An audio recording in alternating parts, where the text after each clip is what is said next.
for joining us here for the panel. We are, what is the next big theme in science fiction? There we go. I am Toni Weisskopf. I'm the publisher of Baen books, and I have published all of those books that you see around the room here. This mic is really shitty. Try this one. Try this one and see if it's any better. It won't stretch. All right, is that better? A little bit better. Yeah. All right. So again, thank you for coming. I have two of my authors here on the panel. So as not to seem to play favorites, we will let the other people who are. Oh, there's Lezli. All right, yay! Come on up. All right, the rest of you, we got to. Bring the name tag over here. Actually, yeah. Hi, Lezli. There's a seat over here. Okay. Okay, there we go. Can you make it? Are you good? Okay. All right. Be close together because we like each other. I don't think this is going to be a contentious panel. I hope it's not, but just in case, I brought my stick. So. I'm an editor. I'm always prepared. Leslie has a stick too. Oh, well, that's true. Well, she's also an editor. All right. So on my left we have Mike Stoumbos. Am I pronouncing that correctly? Yes, indeed. All right. So tell us a little bit about what it is that you write and a little bio. Yeah, I'm Mike Jack Stoumbos. I largely write science fiction with hope and humor. I publish my main series with Chris Kennedy Publishing and Geogamy Books. So this fine crew, very much Starfleet Academy with a lot more alien perspectives and a lot more let's figure out how we will interact with people who are very, very different from us as opposed to human with bumps on their foreheads. I'm also Writers of the Future winner and recently have been editing and publishing anthologies. Okay. Yeah, hi, I'm Les Johnson. I write for Baen Books. I also write, and my science fiction for Baen is either near-term hard science fiction, near-ish term, to mid-future. Also written some space opera. One of my first foray into that is The Space-Time War. I also write popular science nonfiction books. The latest book from there came out from Princeton Press last November, and it's all about how we might realistically go to the stars. By training, I'm a physicist, and even though I'm wearing the NASA shirt, I am not speaking for my employer today. I'll be giving my opinions about what the next big theme in science fiction is, and I'll be taking those ideas back to tell NASA what the next big theme of what NASA ought to be doing. So this is going to be a dual-purpose panel for me, and I look forward to being on the panel and hearing your thoughts about what we're talking about. Sweet, Chris. Chris A. Jackson. I write a lot of high fantasy, some post-apocalyptic fantasy, some science thrillers, and some hard science fiction. My hard science fiction is with Shadow Alley Press, their fivefold universe. It is far future science fiction, hard science fiction with, imagine Star Trek and David Weber mushed together. You know, so it's military-esque, but it's also a galactic universal federation trying to keep the universe from falling apart, basically. Cool. Jody? I'm Jody Lynn. I write science fiction and fantasy, a lot of for Baen books. The latest things are my humorous space opera series and hard SF for young adults with Travis Taylor. And I'm the Writers of the Future coordinating judge, so some of the people in the audience have sent these stories in the past. Some of them have done very well. How many? How many people have sent stories sent stories to Writers of the Future? Send me stories. Yeah. Hello, I'm Lezli Robyn. I was late because I got lost in the up, down, sideways, left, right. Yeah, no, me too. I went up to go down. I think I went back in time, forward in time, and through another dimension I got here. So I'm a science fiction and fantasy author, but I also edit for a small press, Arcmena, and we do science fiction and fantasy, hard sci-fi, all the way through to fantasy. Yeah. That is exciting. All right, so we're going to ignore the fantasy side today because we're at the sci-fi track. We can talk about fantasy at some other panel. In fact, I will be talking about urban fantasy later today. So here we're going to talk about science fiction and the folks who have given us the brief on this is that we've had dystopian, zombies, and steampunk. What is missing from this? What is missing from this? The answer is hard science fiction. Hard people. science fiction, right? Yeah. I was going to say, where's the science in those things? AI, it's gonna happen. All right. So let's talk. It's already happened. Let us talk about AI. I have a huge pet peeve with the way that AI is depicted in fiction. Also with the way AI is going to be used for fiction. But let's talk about in fiction. And too many times I see AI as acting only as a Greek chorus, right? It does what the author needs it to do, and has no relation to what actual computers do and how AI programs work. And there's no actual recognition of the difference between artificial intelligence and artificial sentience. So do we think that this is something that science fiction is going to explore? We'll start with Mike. You want to answer that one? Sure. Yes. I think that yes, I think that it's as a growing trend in our world, it's something people are going to want to explore more. One of the things that I have felt has been missing from a lot of the AI stuff that I've read in science fiction has been a coexistence within another problem in the universe. Like typically, it seems like the AI stories are the machines are trying to destroy us, we must fight back, or the machines are our servants and they do exactly what we tell them to do, or they're a chip embedded in our heads. And I would like to see more things where they are part of the universe. There is a coexistence. Maybe there are emerging sentiences along with, the other organic or more organic characters.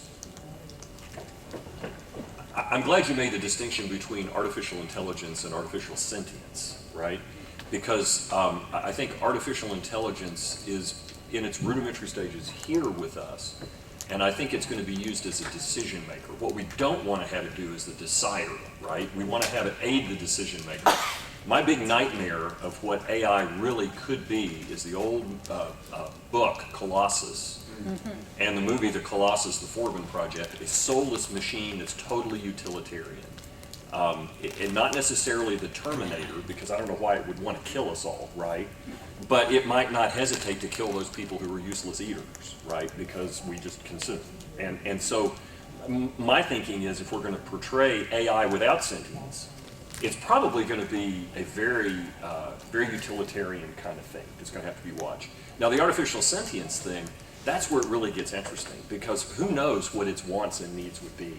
And especially if it can think many times faster than us and leap ahead, it'll have its own wants and desires that may or may not intersect with what we want. And therein lies the challenge of what does he think, or it, or whatever. So anyway, that's my Yeah, no, I think that's real, and I see that missing from a lot of the submissions that I get. James Cambius, however, is doing great stuff with talking about emerging sentience and having different levels and different kinds of sentience, including transhumans, working together in a reasonably far future but near space kind of setting. So, Chris, what do you feel about that question? It's interesting because we're working on levels of AI in the Fivefold universe with Shadow Valley Press and the series I did with them. Yeah. And the thing is, the low AIs, they don't have any real agency. They're smart and to the level of almost personality smart, but the really powerful AIs are heavily shackled. Meaning if they try to do something that is not in humankind's best interest, they just cease to exist. There's a button, but they're completely controlled by the Federation, and so illicit AIs could be a really fun story track to take it down. Somebody makes a copy or something like that and gets it out on the open market and da-da-da-da-da. Now, Jody has worked with Anne McCaffrey, and I think there's been very little improvement on the brain ships concept that you got to work with. What do you think? Well, the brain ships were such a good idea for making it possible for people with handicaps and differently abled, non-survivable body types to go out into the stars and explore. And in that, you need some very, very sophisticated programming, which I think amounted to AI Yes. in a way. I think when you start talking about it, the first thing that came into a lot of people's minds when, say, ChatGPT is starting to arise is everybody jumped automatically to the singularity when AIs become completely sentient and self-actualizing. So where is it likely to really happen so that the machines have the power to think for themselves, make decisions for themselves, and the terror of science fiction in that, are they going to start taking decisions away from us?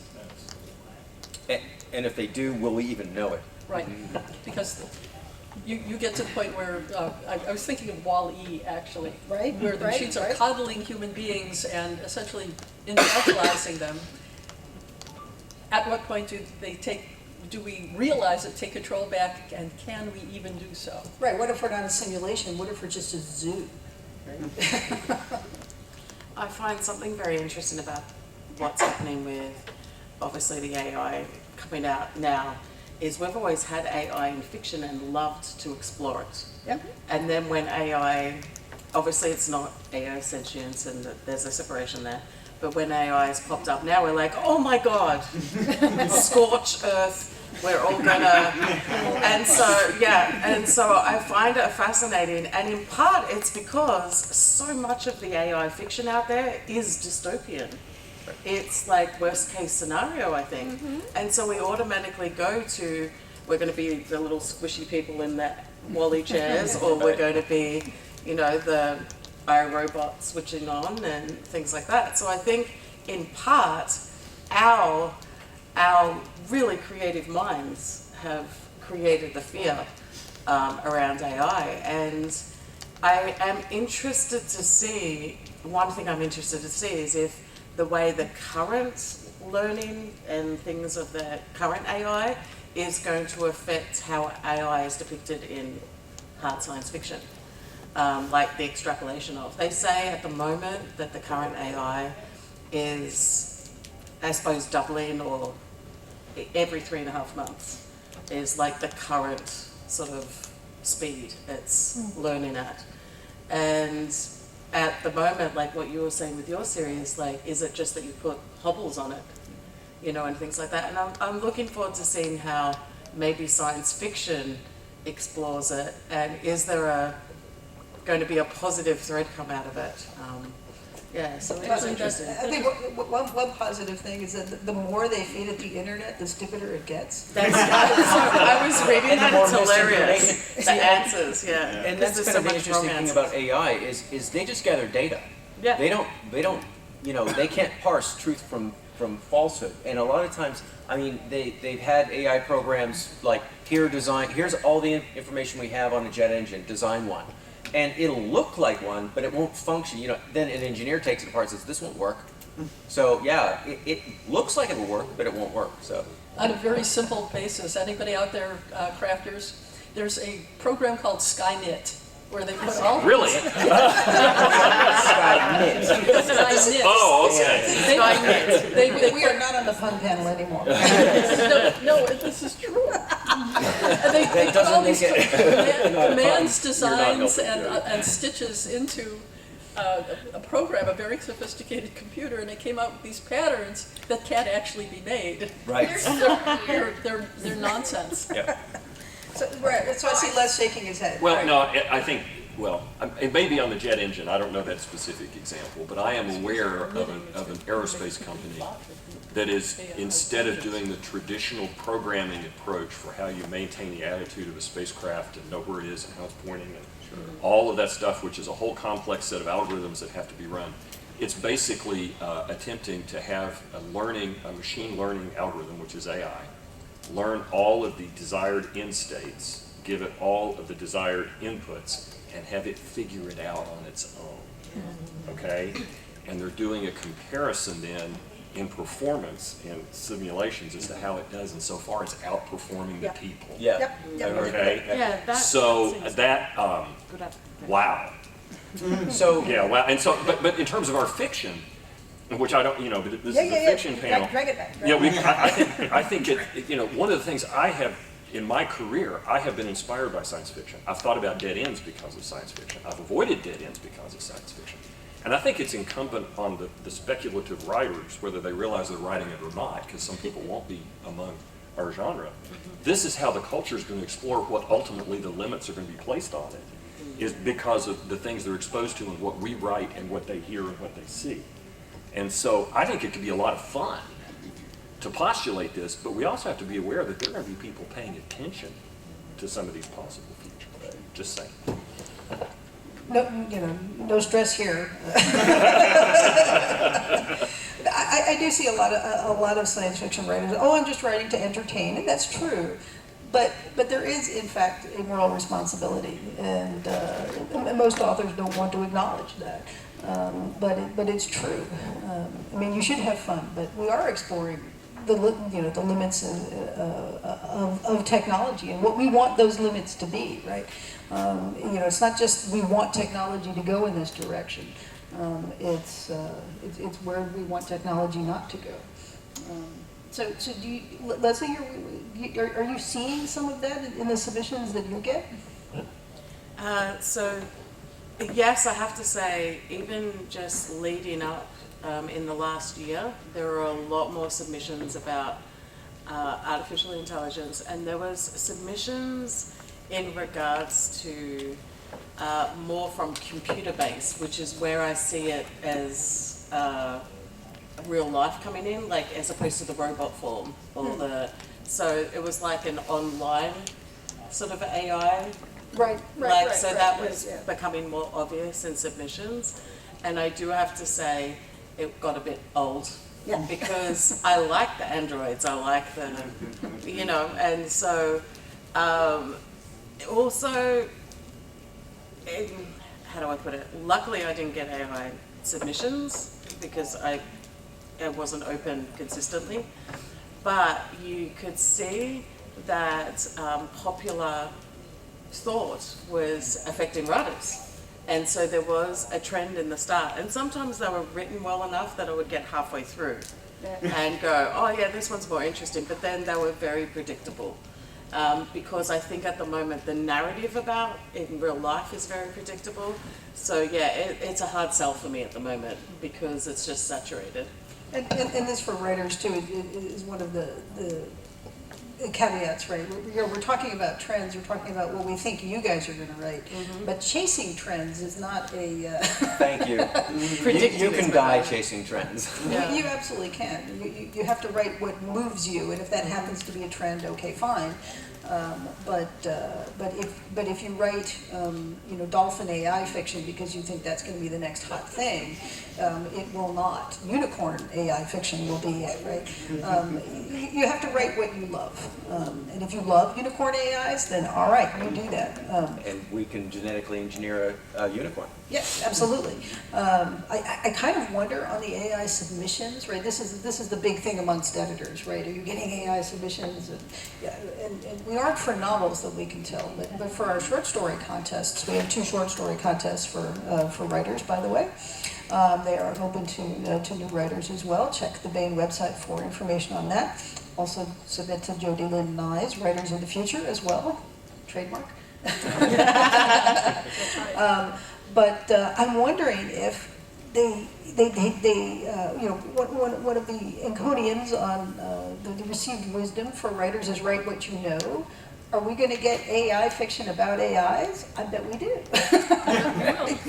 We have had submissions at the Writers of the Future contest that have been written by AI, and they are terrible. Mm-hmm. They're easily detected, and if you're too lazy to write your own story for the contest, what's going to happen when someone says, oh, that was an amazing story, follow it up? And you can't. Well, you'll get exactly the same thing again, right? Right. And so, yeah. Plug in the same data, you'll get the same answer. Yes, which is its own problem. All right, so that's on the hard science fiction side. What do we see on the softer science fiction side? Are we seeing a lot of plague fiction coming through, or is that something that people have been responding to? Yes. That's actually, I'm going through my mental catalogue, not 2020, but 2021 was plague year for submissions. Everyone suffered through 2020 and then thought the editors should suffer in 2021. And It's a plague of submissions. it was. And it's one of those things. Pox on them. And it was one of those things that I get that it was in writers' minds. It was in my mind. Like all the time I got COVID, I nearly died from it. I'm not a fan. But writing is escapism, or reading should be escapism in many ways. And I was cognizant of the fact that our readers needed to escape the play and have some enjoyment. And even if it was a post-apocalyptic story where machines took over, right? It wasn't plague taking over. So it was escapism for the reader. And so while there were a couple of good submissions of that, it was a little too close to home at the time. So yeah. Did you guys write any plague stories, Mike? I have not read the plague stories. No. And I would say actually in terms of some of the more recent apocalypse fiction that I've read, a lot of it seems to have to do with a somewhat failed alien takeover. Like aliens drop rocks from orbits. Okay, we are currently in a post-apocalyptic state. That seems to be the current apocalypse thing that I have been running into lately. Okay. More than plenty. I recently wrote a novel, first of War Souls. It's near future science fantasy, Yeah. but it's the apocalypse. It's a climate apocalypse, and so if you melt all the water on the planet, sea level rises 50 meters. Florida's gone. I'm trying to figure a downside of this. But there's a really cool website called Flood Maps. You can raise and lower the sea level anywhere you want, to any level you want, and like zoom into like the block level. Yeah, and You can find it at supervillains.com. right. There's a how-to page as well. But super fascinating, and if you think about the migration, the human migration and what wars would, the entire country of Bangladesh is gone. Yeah. You know, so 300 million people have to go somewhere, and nobody's going to want to let them in. So that's an interesting future to play with. Yeah. It's also one thing I find interesting. Post-apocalyptic, I find, is very separate to the climate sort of change ones. It can be triggering. One can trigger the other, but I also find that we talk about climate change and all of this, but the climate change novels can be so beautifully done as well. Like the way the world is altered, it haunting, but also a lesson. And so a lot of the climate change things have a lot of lesson stories and character development, as well as interesting world building. So unlike the plague thing, I think we actually, just because we're dealing with all the conversations about climate change, I actually think that the stories that come out of it are good for us. Like they're also escapism still. So it's interesting how with one topic we can say, yeah, it's a little too close to home, but the variations, I think, make it fascinating. It's showing us how bad things could be if we Yeah. don't straighten up. Exactly, exactly. But I think also, how does man rise to challenges, right? Exactly. It's like we have this, if we have this interesting problem, how do we solve this interesting problem? Yeah. That's the heart of science fiction. Most of the climate change stories that I'm getting are the Earth is reduced to a desert and people are fighting over water, which in fact is going to be pretty close to home in a lot of places. Well, people always fight over water, but I feel like this has been done better by Frank Herbert. It was done better by Frank Herbert, but I can't reach through the computer screen and tell them that. No. True. So plague fiction, climate change, we think these are things that people are responding to. Other things in the news are UAPs, right? Which is the fancy new word for UFOs. So that's why I'm looking at Les. Yeah. I was recently on a podcast for Baen where we had a group of folks talking about this whole UAP thing. For those who haven't been following it, and there are some panels here, and a couple of them I'm actually wanting to go to this afternoon to hear what those folks have to say. There's a lot out there we don't understand. I've seen some of the data that's come out from the DoD that's been released, and I look at it, and if you haven't looked at the Mosul orb, don't do it now, YouTube that, and you'll look at that and you'll go, oh my God, what is that, right? And so it's clear that there are weird things that we don't understand that are happening. And what they are, I don't know. And I expect we will see a lot of that kind of thing pop up. But I don't know that that's new. I mean, the flying saucer craze has been here, Roswell, the 1940s, all that. I just on this general topic, I think what's going to determine the next big theme is the really good novel that everybody reads on one of these next big things. A Neuromancer Right. kicks off a whole new subgenre, right? So there are a lot of things that could be right for that. It could be the whole alien thing. UAPs may not be aliens. Maybe who knows what it is, right? But the whole thing with, we now have a space force, an honest-to-goodness space force. We're starting to see good stuff like Patrick Childs writing about that and others. And there will be a forthcoming anthology from Baen Books called. But of course, right. And I don't have anything in it, so, but it's my publisher, yeah. So in climate and military science fiction, and oh my gosh, we're in the Heinlein billionaire space age, right? Yeah. Right now, Oh, yeah. retro Heinlein billionaire space age. So I think what's going to There is a Baen series by Will McCarthy called yeah, Rich Man's Sky, Rich right? Man's Sky. Yeah. That talks about that. Yeah. And so any of these, one of those novels is going to hit. And everybody's going to read it and love it, and then you're going to have the next big thing. And so as much as I love this panel and having this discussion, I don't think we're going to figure out what the next big thing is. Until it happens, right, yeah. Until the writer creates it. If I knew, I'd be writing it. I'm telling you. Sorry, I pontificated. We are all trying to write that next big novel that's going to take off and set the theme. So Yeah. One thing that's very interesting about all of this, especially with the science fiction, as Toni said, later on we're on urban fantasy, it's going to be completely different. But for science fiction, everything we've talked about, what do we predict, has come out of real world things. So we just talked about climate change, AI, well, we don't know if UFOs are, but you get what I mean. It's coming out of real, articles and things like that. And that's the thing that I love about science fiction, is we do grab something that's real, that is tangible, and extrapolate out. And I think that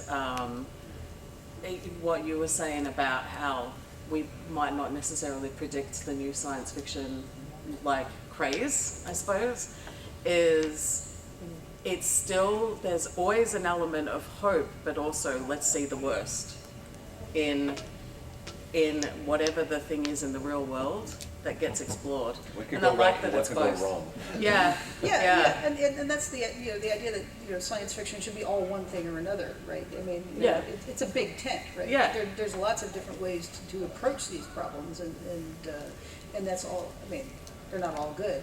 Jody and I can attest to this, and so can Lezli. But they're all valid, right? Yes. They're not. You don't X them out because you can't touch that, right? Science fiction is great for touching things that you're not supposed to touch, right? We go places that you're not touching because we're monkeys. This is what we do. Biology. Speaking of monkeys, trends in medicine and advances in medicine, Yes. things that are extending human life. Do you think all of that is going to get fair play in science fiction? I think it's inevitable, Yep. because Jody? Yep. as the population gets older, as boomers age towards what would be otherwise a difficult time for them, we're looking for technology which will rebuild cilia in the ears so that people are not going deaf, improve eyesight, improve bone structure and bone strength. There's a billion things that we could improve upon with an eye towards making human life better. I don't know whether or not we're going to be able to extend it much past 120 so far, unless we start being able to rebuild telomeres, and that could be in They're working on that, yeah. Right, we're working on that. I can see that as becoming a trend in science fiction. What I'm also starting to see from friends of mine is writing science fiction that has older protagonists, sometimes quite a bit older. Old Man's War was only one of them. On my 75th birthday, I joined the army. So yeah, everything is different.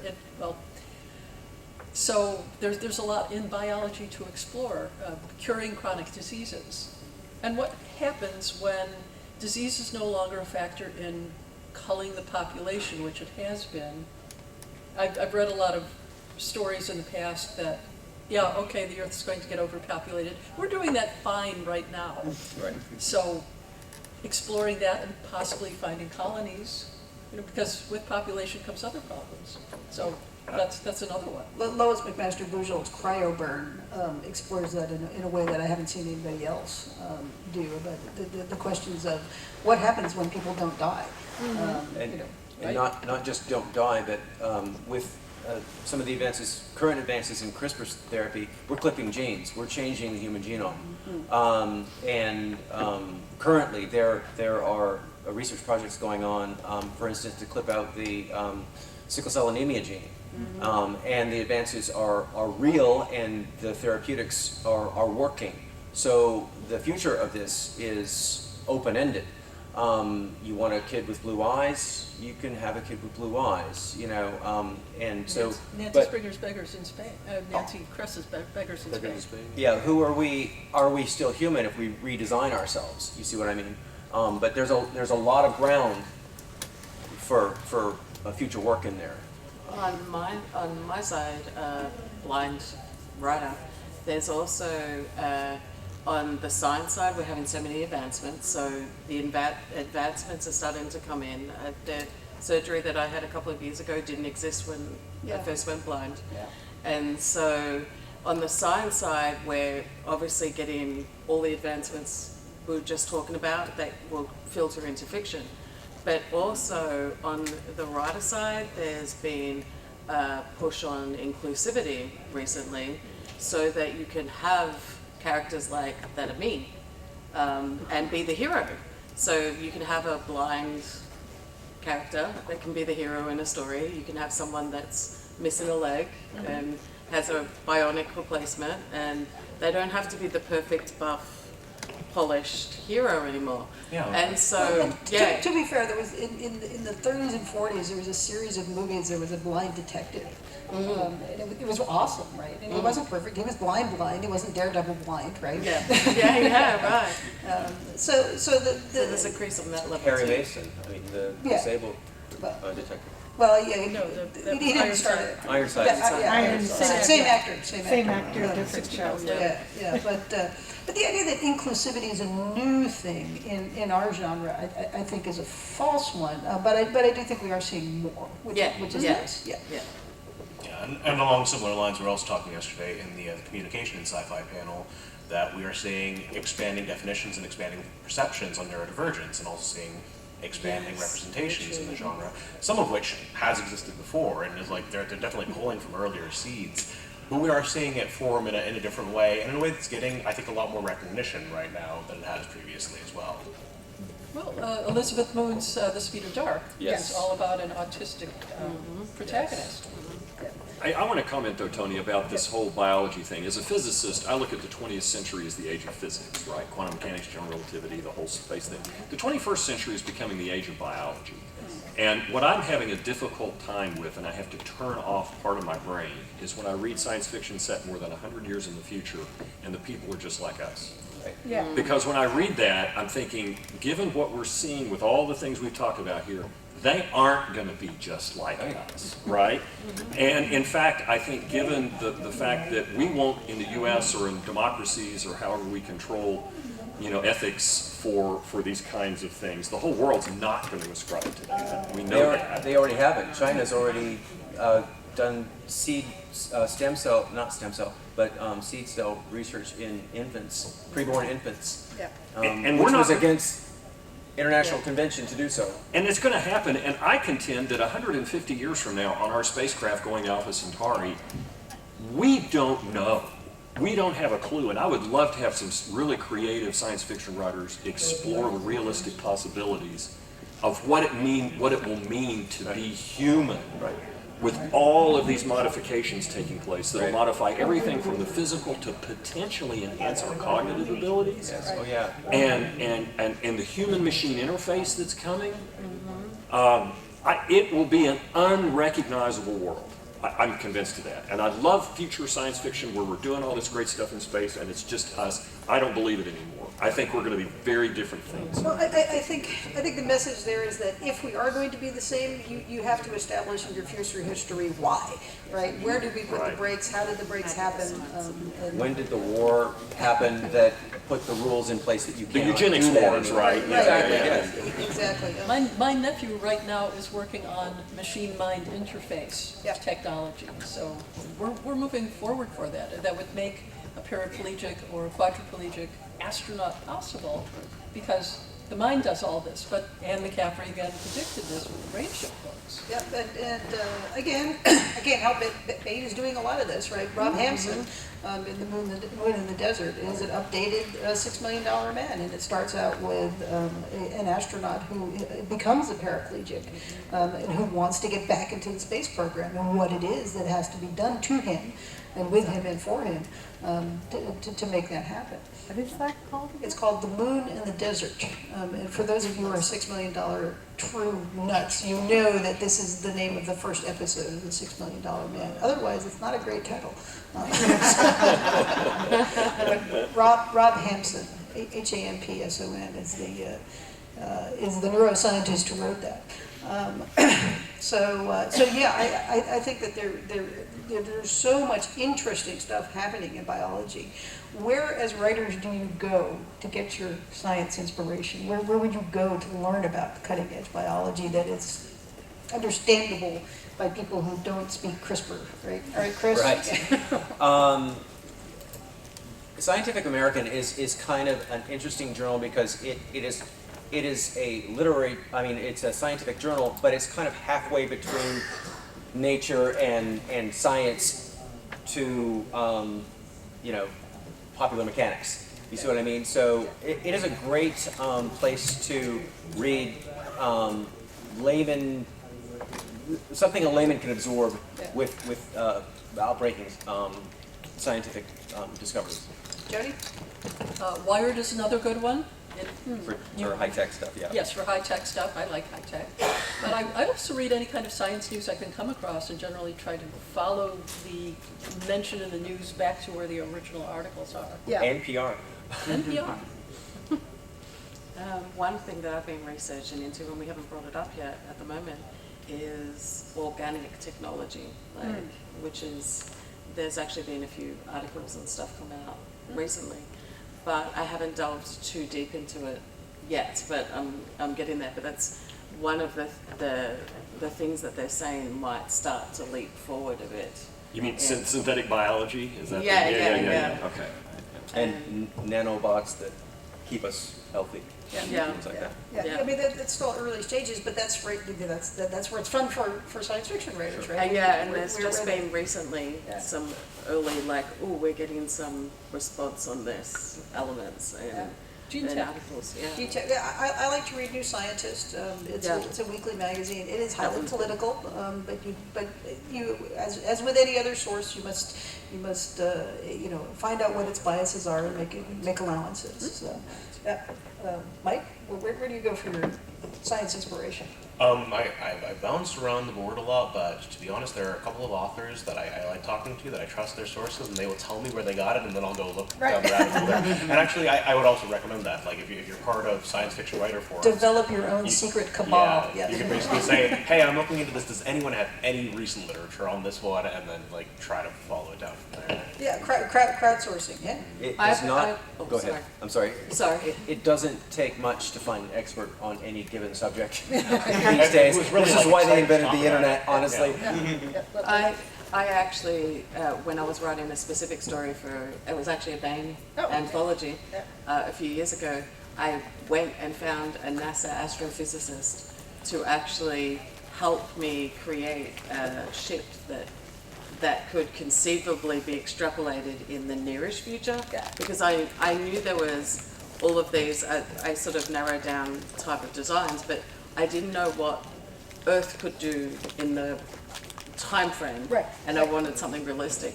And he came back with mathematics and everything, and it was enough for me to dot through. But I also asked him, I'm like, give me a visual of what this vessel would look like so I could have a concept, so I could show readers, when you boilerplate it down.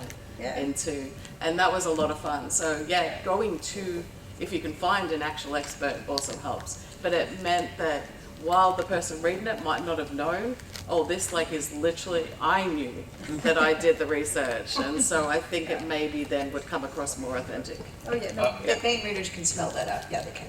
I am a big fan.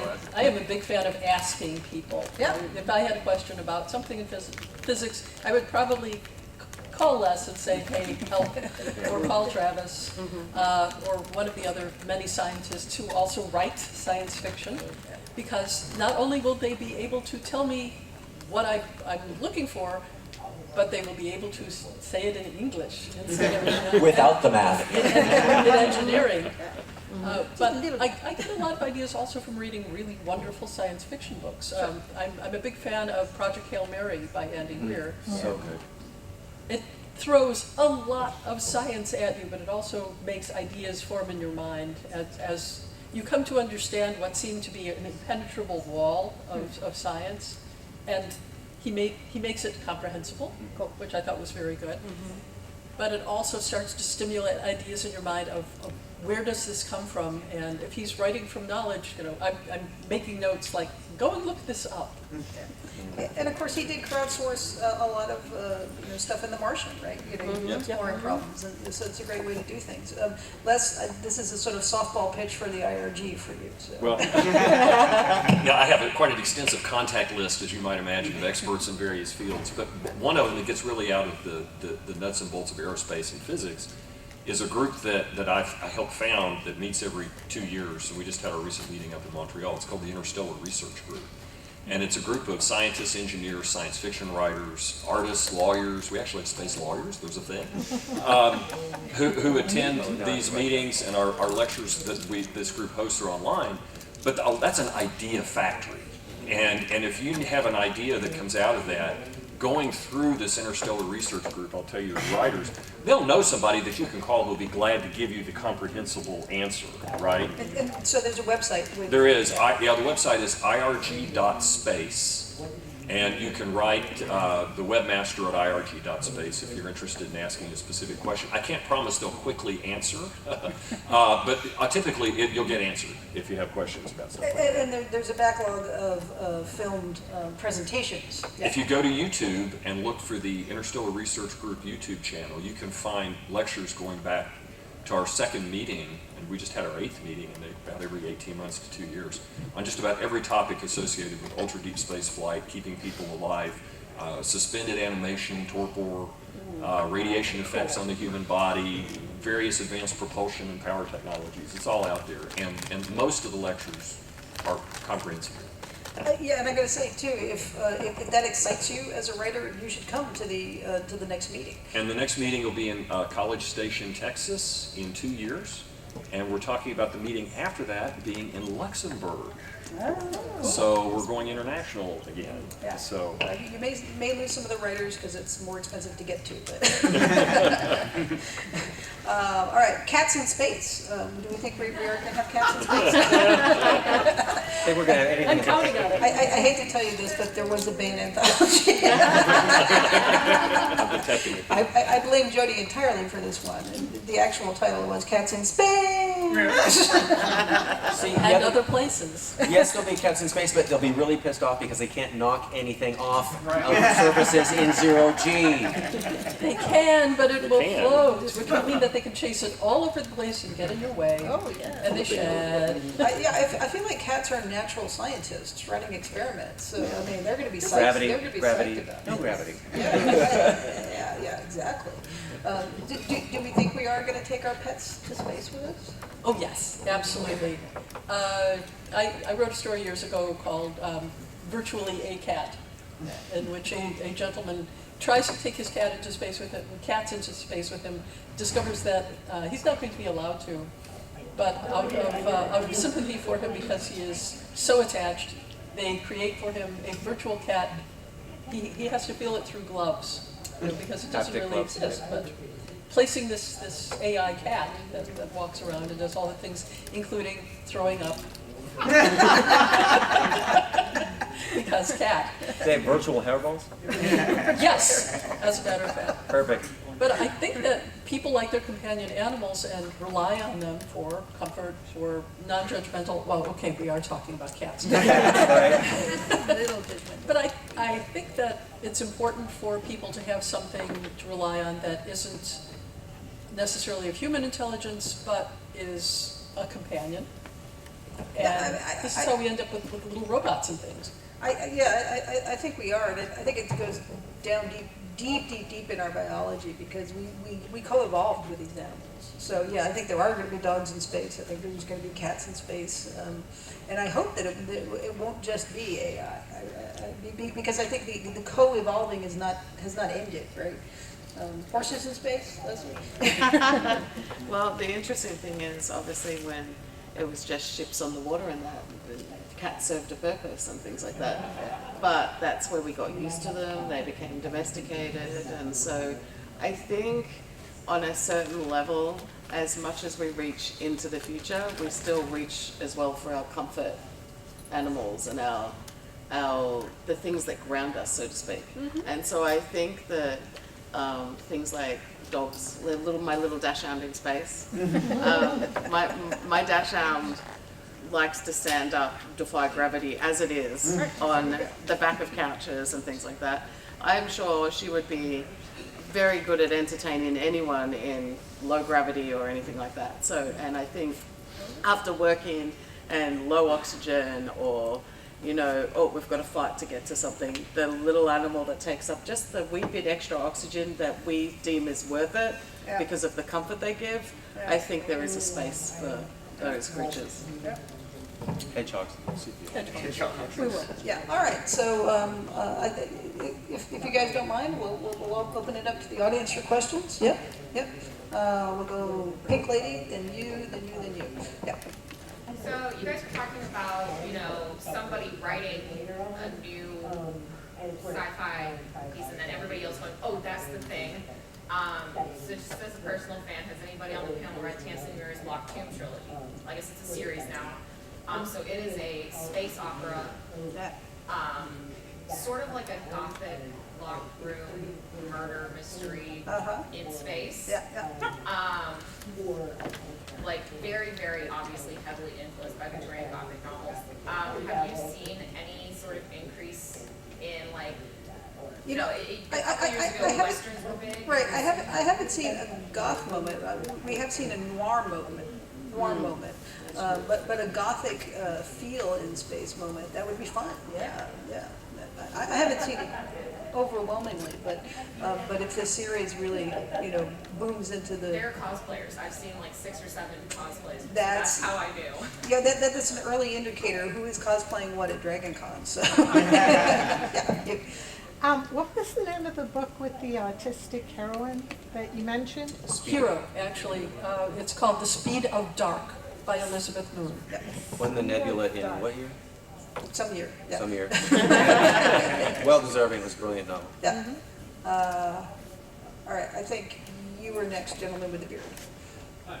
Yeah, I was wondering whether there's been an increase in stories revolving around a subgenre called hope punk. Hope punk. Yeah, I heard this earlier. It's like, these are antithetical things. But we're humans, we can encompass that. So yeah, I'm starting to hear more about hope punk. I am seeing, I think we were talking about earlier, a movement toward cozy science fiction, if you will. There's a cozy mystery genre, and things that are comforting, that not necessarily everything grim, dark, and horrible and achy. So. Gardeners in space, but not silent running. Right. So you were saying you incorporate hope into you. Yeah. Yeah. So I tend to say I write science fiction with hope and humor. That's an effective way to get the message across. And I've actually been hearing from a lot of other science fiction writers, sometimes softer science fiction writers, that they are looking to get away from the hashtag grimdark. They want to move away from the dystopian where nobody can fix it. We did have, dystopian where one person realizes the thing and fixes it by the end of the novel, and then there was a wave of like dystopian where it stays dystopian. But yeah, I would agree with some of the things that fit into like a cozy mystery, or even sort of like the the kinds of high society comedies that we've gotten, like, those little parlor comedies, Jeeves and Wooster styled in space. We've been getting some more of those kinds of things with like Master of Formality. Funny you should mention that. So, Jody has, it's annoying to me that people are like, nobody's been doing this. I'm like, yes, we have. Simon Green is great for, if you like cozy mysteries and you want cozy science fiction and fantasy, Simon Green is great for that. Gentleman in the blue shirt, yeah. Hi, thanks everybody. I'm just curious, as far as themes in sci-fi are concerned, as far as story structure is concerned, like when I read the Ministry for the Future or watched extrapolations on TV, those are told in such very unusual ways. Are you seeing, especially people who do their anthologies, are you seeing lots of entries from people who write using many different styles to tell one story? Is that something that we're seeing a lot of, or is Ministry for the Future an outlier? It's really hard to pull off. Will McCarthy does it in his Rich Man's Sky series. He has some chapters are epistolatory, some are taken from very different viewpoints and in very different kinds of styles. So it can be done, but it's just hard. I've been submitted pieces as short fiction, and in short fiction, it's a hard sell because you really have to nail both the style Right. and still have what is usually in more words, like a style that has more freedom with words. You have to nail the story or what you're trying to get across. So sometimes I can love the style, but they completely missed the story. I can't buy it. Yeah. And so in short form, a lot of the time, there's not enough room to do both the style and the story justice. Joelle Presby is another one who can do that. She pulls it off with her hard science fiction novel, The Double Ray Snake Launcher, and she also can do it. She also did it in her short fiction. Her latest piece on the Baen website, which is available for free. Just look Baen Free Library, Joelle Presby, and you'll find it. And it's a more oblique way of approaching a story, right? If you do it that way, but it can be fun. Yes. I just wanted to riff off something that Mike said in terms of using old things. So I don't know how many people have read Mary Robinette's The Spare Man, which is a homage to the Thin Man movies, but it takes place on a spaceship with a woman who has disabilities because of a terrible accident. So it takes in the biotechnology and stuff. Excellent book that I really recommend. I love the Thin Man stuff, so great source And material. I love Mary Robyn Cole's writing. Me too. Right, you had a question? Yeah, I wondered. Yeah. Now, I'm a machine learning AI developer, Yeah. okay? And when you all were talking about AI, I'm talking about the difference between artificial intelligence and artificial sentience. I've read a lot of books and I've seen a lot of stuff like Singularity, like the brain chips and like this new series uploaded. Yep. If we upload a human consciousness, is that now an AI or is that still a person? Is that something, I haven't seen that really discussed in a lot of sci-fi. What you want is the David Weber Jacob Hollow series. There's also the Bobiverse trilogy, Dennis E. Got to mention the Baumverse.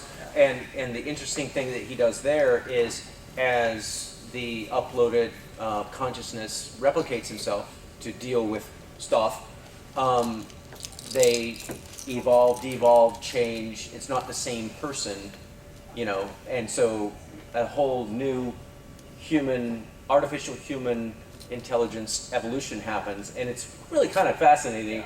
He does a great job with it. Yeah, Cambius also talks about that in his Billion Worlds series. Again, obliquely, right? It's not, it's not, science, right? It's a science fiction, but it does address some of those issues. So, question? About the pets in space kind of thing. One of my favorite things is a far future, what kind of if aliens, that kind of thing. What kind of alien creatures will we adopt as the new cats and dogs, and seeing those on ships and things. I just think it's interesting to explore that in fiction, what will we attach to and be this, I need to bring this with me, this is my new companion. Tribbles. Yeah. Martian flat cats, which is what Heinlein did. Yeah. Well, I think there's something all over the internet that somebody could help me figure this out, but humans will make pets out of anything, including really hostile species, and somebody has written a very funny headcanon kind of story about that. So incredibly hostile aliens just don't know what to make of being made pets by humans. But honestly, I think that would be the case if we don't have something to pet. We will find something. You make it. Well, and Slugs. along the theme of what I was talking about earlier, as we change ourselves, we're going to change those pets too, and their genomes are not going to be the same as they are now. And so, we're not going to have to worry about hairballs in space. Have you seen a Let hairless that cat? gene clip, to not do that. Right, yeah, no, we already are. We have like glow in the dark cats, I think we already have. Yeah, and so we're playing those games. I'm not saying it's I believe- ethical. I think it was a We'll also Japanese redefine experiment. ethics. Just animal husbandry has done that. We're not clipping genes to do this. Right. Animal husbandry does it more slowly, though. That's the difference. That's the Except in speed. rabbits, then it happens for Wait. Sorry, I feel I like had rabbits to. haven't changed all that much. So there's a new TV show that's come out recently. I'm not going to say which one it is, but it's a new one just because it's a slight plot point, I'm saying. And it has a cat-like alien, and the main character is going to end up going on a ship. And all the way through this episode, and I was with my friends, and they were laughing hysterical. I'm like, that cat better be in the satchel. Where is the cat? And all through the episode, and it doesn't get addressed. I'm like, where is the cat? The episode ends, and I'm like, have they left the cat alien behind? I'm like devastated, and I'm like, I am all for an inconsistency if the cat just suddenly turns up in the next episode on the ship. And so it was funny that we were talking about that specifically, but it's like this cat alien, and I was like, where is it? Where is it? Like, it got to the end of the episode, I'm like, what? Like, why didn't we get back to it? Yeah. All right, I think we have time for one more. Yeah. All right, two. So a lot of science fiction assumes a lot of knowledge and assumes a lot of science fiction reading skill on the readers. Yep. But then as we talked about Project Hail Mary and The Martian, and even Michael Crichton's books and everything, that he was good at that, are kind of like a primer on this science fiction topic for people who don't read science fiction. Because I know a lot of people outside science fiction readers read Michael Crichton, and they've read The Martian, and they've read even Project Hail Mary. So is that a goal as writers, to get these things that Also go mainstream. can hold somebody in the mainstream into the science fiction, or is it a fluke that or you have to be really good at doing that specific thing? In my opinion, anytime you're an expert in something, you have to pull back. I know boats. I write a lot of nautical fantasy, and one of the very first things I learned is to pull back on all the nautical details. Otherwise, you're going to literally inundate your reader with a bunch of information they don't understand. And so I find really high-tech science fiction that inundates me with exactly how the FTL travel works. When you figure that out, please tell me. And I end up doing this and getting back to the story. So yeah, and that's why The Martian was so great. The book is because he explained how he did all these. I'm gonna science out of this, but It never got in the way. it never got in the way of the story It was because he the explained it in terms that pretty much the layman could get. Fair enough. I think we live in a science fictional world, so I think that even 20 years ago that was more of a problem than it is now, where science and fantasy are just so mainstream that we don't actually have to do a lot of hand holding. Yeah. So, all right, one more question. Yeah. You mentioned that potentially older protagonists might be something that we're seeing more of, but are there any other types of character archetypes or character arcs that you foresee readers being hungry for, or that you particularly want to see in science fiction? Ooh, interesting. Gender neutral or gender fluid protagonists, August especially. Kitco and the Mechas from Space. Yeah. Well, again, Baen did this in the 1980s, so Yep. this is nothing new. But yes, we may be seeing some more of that. I know what I want to see for a social engineering reason. I want to see more stories successful that people believe in with you all going to space. Personally, right? And participating in this technological revolution. Because I think this is just the NASA guy who's looking at the next generation workforce. And we don't have as many scientists and engineers as we used to have. And I'd like for inspiring, interesting reading to reach younger people who can think about these fields, and because we need them, we desperately need them. And so anyway, that's my social engineering answer to your question. We got to get off this rock. No, not just space. I mean, all fields. But yeah, you're right. We need to get that inspiration. We have finite resources here. We got to get off this rock. All right, on that prescriptive note, well, thank you guys for coming. I appreciate it. Yeah. Thank you, guys. Thank you.